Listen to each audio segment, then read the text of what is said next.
Sejam bem-vindos a mais um vídeo especial no nosso canal. Hoje iremos acompanhar uma mensagem de esperança, uma chamada de atenção, mas também carregada de muita esperança neste tempo do fim. Vamos acompanhar. E se a próxima grande crise não for econômica ou militar, mas sim religiosa? A maioria das pessoas não a vê a desenrolar-se, mas está a acontecer bem à sua frente. Nesta apresentação, vamos explorar o que se passa realmente nos bastidores e como o palco está a ser preparado para a maior crise religiosa da história. Vamos orar. Pai Celestial, abre os nossos olhos. Revela-nos, através da Tua Palavra, verdades divinas. Capacita-nos para entender os acontecimentos avassaladores que estão a ocorrer agora, para nos prepararmos para a crise final da Terra. Em nome de Jesus. Amém. Vamos supor que tens bilhetes para a Orquestra Filarmônica de Londres, no Carnegie Hall. E o concerto é absolutamente incrível. A orquestra é de classe mundial. A música é de cortar a respiração. E então alguém se levanta no meio do concerto enquanto tu estavas a apreciar aquela música maravilhosa. Alguém se levanta e diz: fogo, fogo, fogo. Agora, há três possibilidades. Primeiro, o indivíduo é louco, um verdadeiro lunático. Em segundo lugar, é um terrorista que quer que as pessoas se levantem dos seus lugares para poder disparar-lhes com o seu AK-47. Mas em terceiro lugar, pode ser que haja um fogo real a acontecer. Agora, se a pessoa for um louco, você quer que a polícia a leve embora. Se a pessoa for um terrorista, você quer que a polícia o neutralize. Se a pessoa estiver realmente a avisar sobre um incêndio e houver um incêndio, você quer chamá-lo de herói. Vê, os avisos só são válidos se a crise for real. No livro do Apocalipse, Deus dá-nos o aviso final na história da Terra. E este aviso é real, não é algo imaginário, não é algo mítico, algum sonho impossível. É um aviso muito real e autêntico, dado por Deus em amor ao seu povo nos últimos dias da história da Terra. E a razão pela qual Deus descreve acontecimentos na história é porque Ele quer que estejamos preparados para esses acontecimentos. Sabem, em João capítulo 14, recordam-se que foi João, o revelador, quem escreveu o livro do Apocalipse, e João também escreveu o Evangelho de João. Mas reparem no que lemos no João capítulo 14, aqui no verso 29. Jesus diz: agora eu vos disse antes que aconteça, para que, quando acontecer, possais crer. Então Jesus diz: eu vos tenho dito coisas antes que aconteçam, para que quando elas aconteçam, a vossa fé seja fortalecida e vós creiais. Na primeira carta a Tessalonicenses, capítulo 5, o Senhor novamente, através do apóstolo Paulo, nos diz que não precisamos andar à beira da eternidade adormecidos, mas que Deus nos revelará os acontecimentos que estão a ocorrer para que possamos nos preparar para eles. Na primeira carta a Tessalonicenses, estamos a olhar para o capítulo 5, versículos 1 a 5. Mas quanto aos tempos e às épocas, irmãos, não necessitamos que vos escreva, porque vós mesmos sabeis perfeitamente que o dia do Senhor virá como um ladrão de noite. Quando disserem paz e segurança, então sobre eles virá repentina destruição, mas vós não estáis nas trevas, de modo que aquele dia vos surpreenda como um ladrão. Vós sois filhos da luz, filhos do dia, não sois da noite nem das trevas. Portanto, não durmamos como os outros, mas vigiemos e sejamos sóbrios. Então, há eventos que estão a chegar ao nosso mundo que são avassaladores. Em breve haverá uma crise que vai rebentar. Algo inimaginável, mas não precisamos de ter medo. Deus avisou-nos sobre estas coisas na sua palavra. Ele deu esse aviso com amor. Ele deseja que não durmamos, mas que vigiemos, que estejamos atentos e acordados. Com esse contexto, vamos mergulhar diretamente no Apocalipse. Quais são estes eventos que estão a chegar ao nosso mundo? O grande tema do livro do Apocalipse é a adoração. Satanás deseja receber a adoração que pertence apenas a Deus. Deus deseja que venhamos a adorá-lo como Criador, adorá-lo como Redentor, adorá-lo como Rei que há de vir. Jesus deseja que venhamos com os nossos corações abertos para a adoração. Satanás deseja usurpar o trono de Deus e exigir adoração. Este conflito de adoração é o coração da grande contenda entre o bem e o mal. O coração deste conflito entre Cristo e Satanás está claramente delineado no capítulo 14 do Apocalipse. Então, vamos diretamente ao Apocalipse 14. Vamos analisar o conflito que está por vir, os eventos que conduzem a esse conflito e perceber o que realmente se passa por trás das cenas. Apocalipse 14. Começamos com o verso 6. Vi voar pelo meio do céu outro anjo, tendo o evangelho eterno para o anunciar aos que habitam sobre a terra. A mensagem de Deus para os últimos dias é uma mensagem urgente. O anjo voa. É uma mensagem eterna, o evangelho eterno. É uma mensagem universal que se estende até os confins da terra. Então diz, temei a Deus, respeitai a Deus, levai a Deus a sério, temei a Deus e dai-lhe glória, pois chegou a hora do seu juízo, e adorai aquele que fez o céu, a terra, o mar e as fontes das águas. Adorai-o à luz do juízo, à luz da segunda vinda de Cristo. Existe o sábado como sinal do Criador, um chamado a levar a Deus a sério, a dar-lhe glória e adorar o Criador. Qual é, afinal, a base de toda adoração? A base de toda adoração é o fato de que Deus nos criou. Apocalipse 14:11 diz, Tu és digno, Senhor, de receber toda a glória, honra e poder, porque criaste todas as coisas. Portanto, a dignidade de Cristo para ser adorado está no fato de Ele ser o Criador. Será que Jesus nos deu um sinal eterno da sua autoridade criativa? De fato, deu. No livro do Gênesis, o 7º dia da semana, a Bíblia diz que Deus o abençoou e que Deus o santificou. Assim, logo na criação, Deus separou o sábado do 7º dia como símbolo da sua autoridade criativa. E em Apocalipse 14:7, onde João diz, adorai aquele que fez o céu e a terra e o mar e as fontes das águas, ele está a citar o 4º mandamento. Lembra-te do dia de sábado para santificar. Por quê? Êxodo 20:11, porque em 6 dias fez o Senhor o céu e a terra e o mar e tudo que neles há. Assim, o sábado torna-se o sinal eterno da autoridade criativa de Deus. É o sinal de que adoramos o Criador, de que lhe damos a nossa lealdade. Agora, qual é o oposto disto? Apocalipse 14, verso 9. As Escrituras dizem o seguinte, e seguiu-os o 3º anjo dizendo, se alguém adorar a besta e a sua imagem e receber o sinal na testa ou na mão, portanto, a marca da besta deve ser o oposto da adoração ao Criador. Deve ser um dia de adoração criado pelo homem em vez da adoração ao sábado. No versículo 12, a Bíblia nos fala em Apocalipse 14 sobre aqueles que não adoram a besta. Aqui está a paciência, a perseverança dos santos. Aqui estão aqueles que guardam os mandamentos de Deus e a fé de Jesus. Portanto, aqueles que não adoram a besta, adoram o Criador. E como eles adoram o Criador? Guardando os mandamentos de Deus. E que mandamento tem a ver com a adoração ao Criador? É o mandamento do sábado. Portanto, a marca da besta deve ser o oposto do sábado. Não um mandamento divino, mas uma tradição criada pelo homem nesses primeiros séculos. Por uma união da igreja e do Estado. O sábado foi alterado pelo homem de sábado para o domingo. Assim, o domingo eventualmente, será imposto por lei. E o poder da besta comandará a adoração no primeiro dia. Agora, como é que isto vai acontecer de fato? Que eventos levarão à imposição da marca da besta? Que acontecimentos estão mesmo a ocorrer no nosso mundo? Agora, Satanás tem 2 estratégias que levarão o mundo ao engano.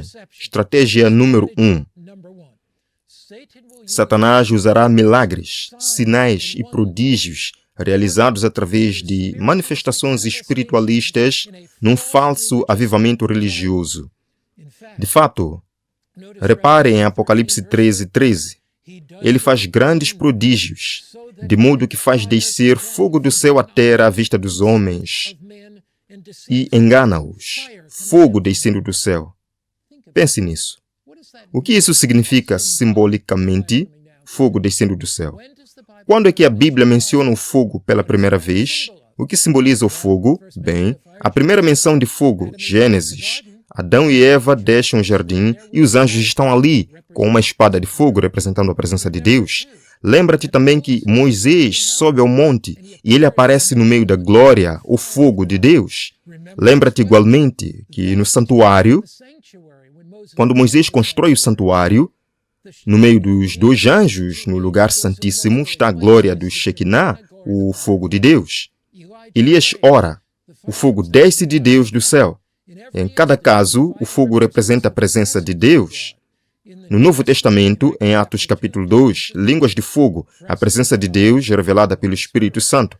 Mas em Apocalipse 13, é o fogo falso.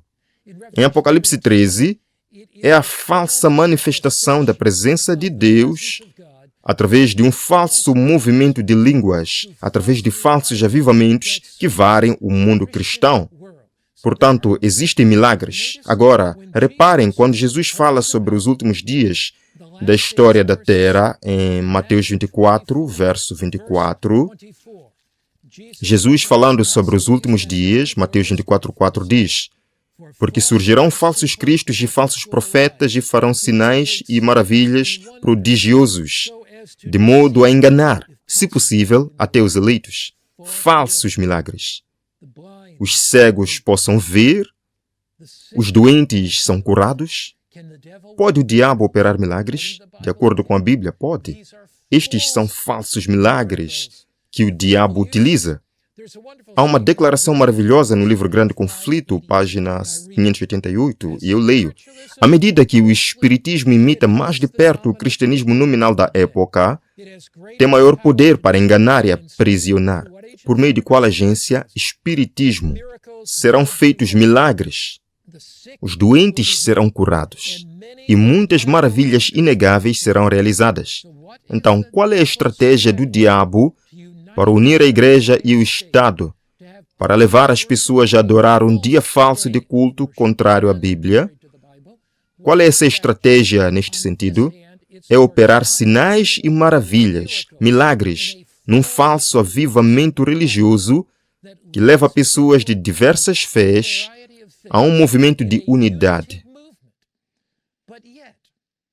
Que condições no mundo criariam esse falso movimento de unidade?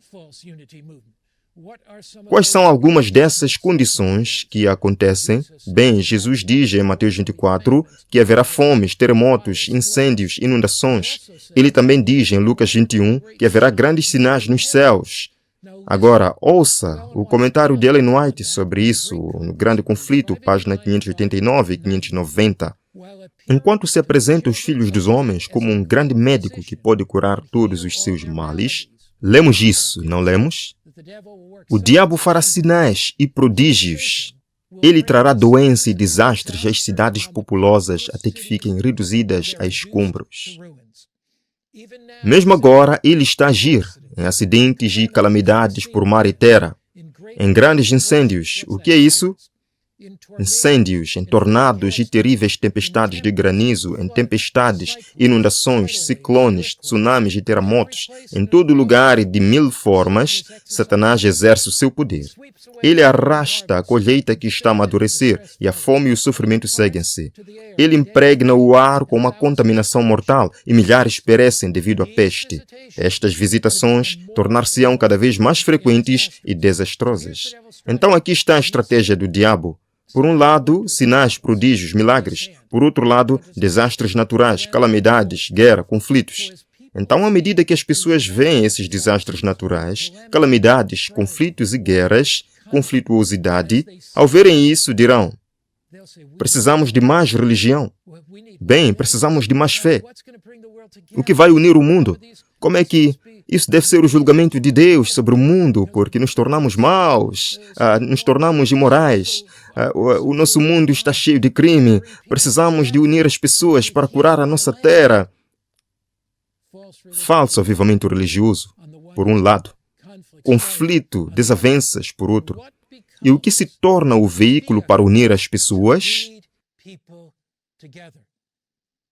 O que é? É a marca da besta. A marca do poder papal romano.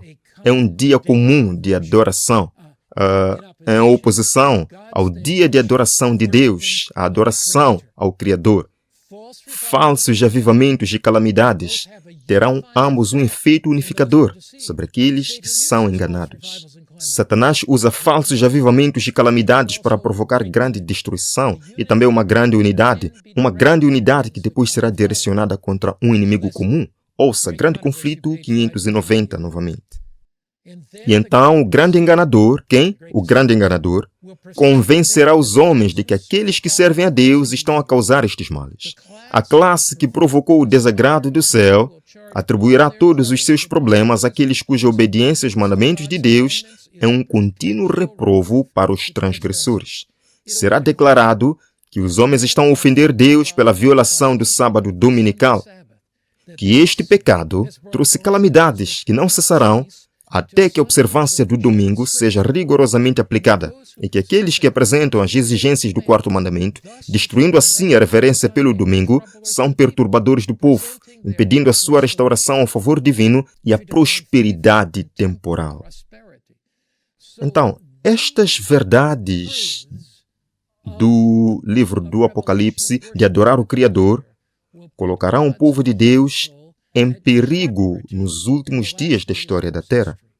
Agora, como serão aplicadas estas leis dominicais? Como será imposto este falso sábado? Será que algum ditador aparecerá e aprovará esta lei?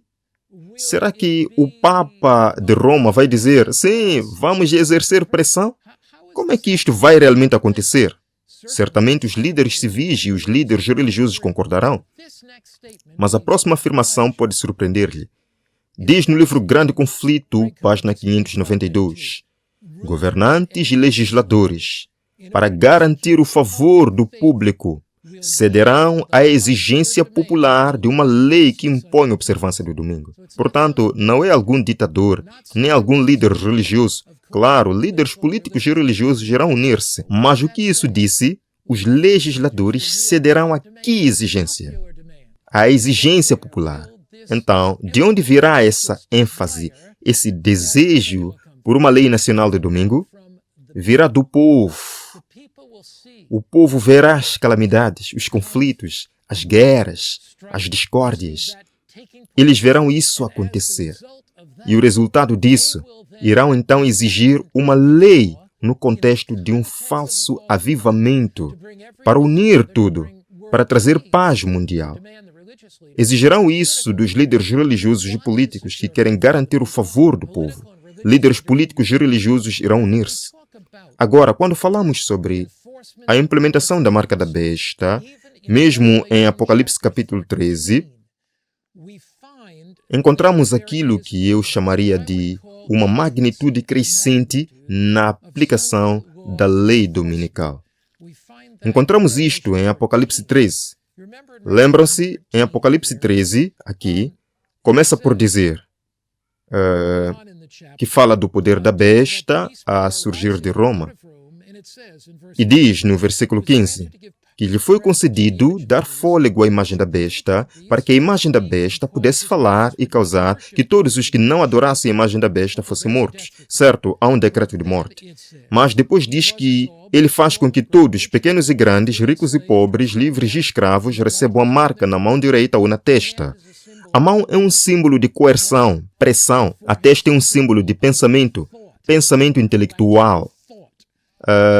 Diz que ninguém poderia comprar ou vender, exceto aquele que tivesse o nome da besta, ou a marca, ou o número do seu nome. Então, há primeiro o tempo em que o povo de Deus é denunciado como obstinado e teimoso.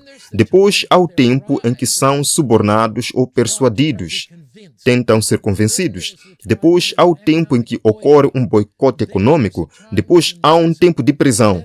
Depois há um tempo de morte. Assim, há esta magnitude crescente de lei nacional do domingo. Vemos isto tanto na Bíblia quanto em várias declarações inspiradas. Primeiro, vamos olhar para alguns princípios bíblicos aqui. Lucas capítulo 21. E quero que vejam que tudo isso não acontece de uma só vez. Não há algum decreto de morte que seja passado num dia sem preparação prévia. Lucas capítulo 21, e vamos começar aí com os versículos 11 a 15. Diz que haverá grandes terremotos em vários lugares, e fomes e pestes, e haverá visões aterrorizantes e grandes sinais. Então aqui estão esses desastres naturais, mas antes de todas estas coisas, eles meterão as mãos de vocês e perseguirão, e entregar-vos-ão às sinagogas e prisões, e sereis levados perante reis e governantes por causa do meu nome. Mas isso se tornará uma oportunidade para testemunho.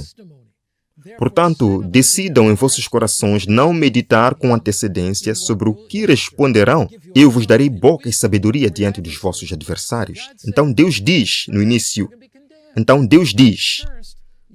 vais ser condenado. No início, serás considerado como o rejeitado da sociedade. No início, vais ser considerado um excluído. E depois a palavra de Deus diz que eles vão impor as mãos sobre ti para te perseguir e vão entregar-te e serás levado perante reis e governantes. Mas ele diz, não te preocupes, eu vou dar-te palavras para falar. Mesmo nesses tempos de perseguição, o Espírito de Deus trabalhará através de nós. Deus mover-nos-á poderosamente através das nossas vozes. Líderes políticos, príncipes, presidentes serão tocados e comovidos pelo nosso testemunho e muitos deles virão a Cristo. O grande conflito, página 592.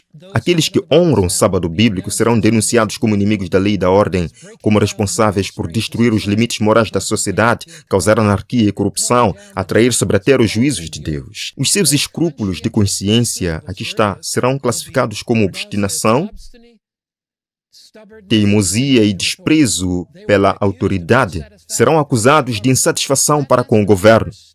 Então, esse é o primeiro passo. Dirão que essas pessoas estão a infringir a lei, em insatisfação contra o governo. Mas o que acontecerá em seguida? Marcos capítulo 13. Note que a Bíblia delineia estes princípios e depois o dom de profecia desenvolve-os. Marcos capítulo 13. E estamos a olhar para o verso 10. Mais uma vez Deus fala-nos. Ele diz que o Evangelho será pregado. Primeiro, é necessário que o Evangelho seja pregado a todas as nações. Versículo 11. Mas quando vos prenderem e vos entregarem, não vos preocupeis de antemão, nem penseis previamente no que direis. Deus vos dará o que falar, porque não sois vós quem falais, mas o Espírito Santo. Que tempo é este? Este é o maravilhoso trabalho de Satanás. O diabo está agindo através de sinais e maravilhas e falsos milagres. Ele está atuando através de órgãos legislativos. Ele trabalha para perseguir o povo de Deus. Eis o maravilhoso trabalho de Satanás. Desastres naturais. Mas então, o poder de baixo é respondido pelo poder de cima. Deus derrama o seu Espírito. Ele fala através do seu povo. Corações são tocados, vidas são transformadas, milagres são realizados. Note. O grande conflito, páginas 592 a 607. Os dignatários da Igreja e do Estado unirão esforços para subornar, persuadir ou obrigar todas as classes a honrar o domingo. Primeiro, somos denunciados como transgressores da lei natural, teimosos e obstinados. Mas depois, os dignatários da Igreja e do Estado unem-se para subornar, persuadir ou obrigar todas as classes. Serão ameaçados com multas e prisão. Portanto, aqui estão as ameaças. Alguns receberão ofertas de posições de influência, vantagens temporais para renunciarem à sua fé. Mas quando não cederem, o que acontece? Não poderão comprar nem vender. Desejado de todas as nações, páginas 121 e 122. No último grande conflito da controvérsia com Satanás, aqueles que são leais a Deus verão todo o apoio terreno ser cortado. Por terem recusado quebrar a sua lei em obediência às autoridades terrenas, ser-lhes já proibido comprar ou vender. Encontramos isso no Apocalipse? De fato, encontramos. Eventualmente, o que acontecerá? Seremos exilados. Depois haverá um decreto de morte. A Bíblia diz isso no Apocalipse 13. Diz que aqueles que não adorarem a besta serão o quê? Mortos. Haverá um decreto de morte. Mas depois, no grande conflito, página 604, todos aqueles que recusarem a conformidade serão sujeitos a penas civis. E finalmente, agora repare, não é inicialmente, é finalmente. O que acontece? Primeiro, são denunciados como teimosos, obstinados. O que acontece depois? São subornados ou persuadidos. Então, o que acontece? Há um boicote econômico. Depois, o que acontece? São presos ou exilados. Depois, o que acontece? Sofrem penas civis, incluindo o decreto de morte. Quando tudo isso estiver a acontecer, quais são então as promessas de Deus para nós? Jesus diz em Mateus, capítulo 6, versos 31 a 33, não andeis ansiosos por nada, nem pelo que haveis de comer, nem pelo que haveis de beber, nem pelo que haveis de vestir. É isso que os gentios ou pagãos procuram. O vosso Pai Celestial sabe que precisais destas coisas. Buscai primeiro o reino de Deus e a sua justiça, e todas estas coisas vos serão acrescentadas. Neste período, podemos confiar nas promessas de Deus. Deixe-me ler-vos 4 promessas do livro de Isaías. Promessas às quais podemos agarrar-nos em tempos de dificuldade. Não precisamos temer o que está a vir, mas precisamos estar preparados para o que está a vir. E as promessas da palavra de Deus fortalecem-nos. Primeiro, Isaías, capítulo 26, verso 3. Verso 3. 4 grandes promessas no livro de Isaías. Promessas que nos manterão no tempo de aflição. Promessas que nos manterão no tempo de dificuldade. Não precisamos temer. Jesus está do nosso lado e Cristo vencerá e Satanás perderá. Isaías 26, verso 3. Tu conservarás em paz perfeita aquele cujo espírito se firma em ti, porque confia em ti. Confia no Senhor para sempre, porque no Senhor Todo-Poderoso está a força eterna. Podes estar fraco, mas Ele é forte. No Senhor a força eterna. Tu o guardarás em paz perfeita. Podemos estar em paz ao entrarmos no conflito. Isaías 41, verso 10. 4 grandes promessas no livro de Isaías. Promessas para o grande tempo de tribulação. E promessas enquanto passamos por problemas hoje. Isaías 41, 10. Não temas. Por outras palavras, não tenhas medo. Vamos enfrentar conflitos, não temas. Enfrenta problemas, não temas. Enfrenta dificuldades, não temas. Enfrenta um boicote econômico, não temas. Enfrenta um decreto de morte, não temas. Porque eu estou contigo. Não te assombres, porque eu sou o teu Deus. Eu te fortalecerei, te ajudarei, te sustentarei com a minha mão direita justa. Deus diz, não fiques confuso. Eu fortalecer-te-ei neste tempo. Alguém está a pensar, eu nunca conseguirei passar este tempo. Tens razão. Não conseguirás sozinho, meu amigo, mas com Deus irás conseguir. Ele diz, é o autor e consumador da tua fé. Hebreus 12, 1 a 2. Ele diz que aquele que começou uma obra em ti a completará. Filipenses capítulo 4, olha para os versos 5 e 6. Isaías diz, capítulo 41, verso 10, não temas, não fiques confuso. Olha agora para Isaías 49, versos 15 e 16. As promessas de Deus ajudam-nos a atravessar a crise que se avizinha. Isaías 49, 15 a 16. Pode uma mulher esquecer-se do filho que amamenta, de modo que não se compadeça do seu filho? Mesmo que ele se esqueça, todavia eu não me esquecerei de ti. Gravei-te nas palmas das minhas mãos. Cristo diz que muitos receberão a marca da besta escrita na sua mão. Mas Jesus diz, gravei-te nas palmas das minhas mãos. Nunca esquecerei de ti. Tu és meu. As mãos que foram pregadas na cruz estão estendidas para ti. E Jesus diz, estás no meu coração, estás na minha mente. Ajudar-te-ei a atravessar este conflito final e também a superar os conflitos que enfrentamos hoje. Isaías 63, verso 9, a quarta e a última das promessas no livro de Isaías. Isaías 63, verso 9, uma promessa incrível, impressionante. Não precisas ter medo. Em todas as suas aflições, Isaías 63, 9, em todas as suas aflições ele se afligiu, e o anjo da sua presença os salvou. No seu amor e na sua compaixão, ele os resgatou, e os sustentou e carregou todos os dias antigos. Jesus está contigo. Ele irá carregar-te durante o tempo de tribulação. Em todas as suas aflições, Ele se afligiu. Tudo o que passamos, Ele entende. Ele foi rejeitado. Ele foi traído. Ele foi perseguido. Ele foi ridicularizado. Ele foi zombado. Ele enfrentou o decreto de morte, para que, ao enfrentar a morte, possas saber que Cristo ressuscitado é o teu conquistador. Gostarias de dizer: Jesus, eu sei que sou fraco demais para enfrentar o tempo de tribulação que está por vir. Reconheço a verdade da Bíblia sobre o que está vindo.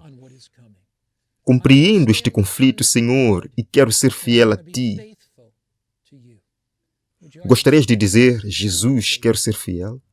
Quero ser fiel a Ti? Talvez te sintas muito fraco. Dirias: Jesus, quero reivindicar as Tuas promessas e não quero viver a vida com medo. Quero ter paz, porque sei que a força de Cristo me ajudará a atravessar o conflito. Amém. Nós louvamos a Deus pelas suas benditas e preciosas promessas. Agarremos firme estas promessas de Jesus e avancemos pela fé. Nos veremos amanhã para o último vídeo do nosso ano. Até breve.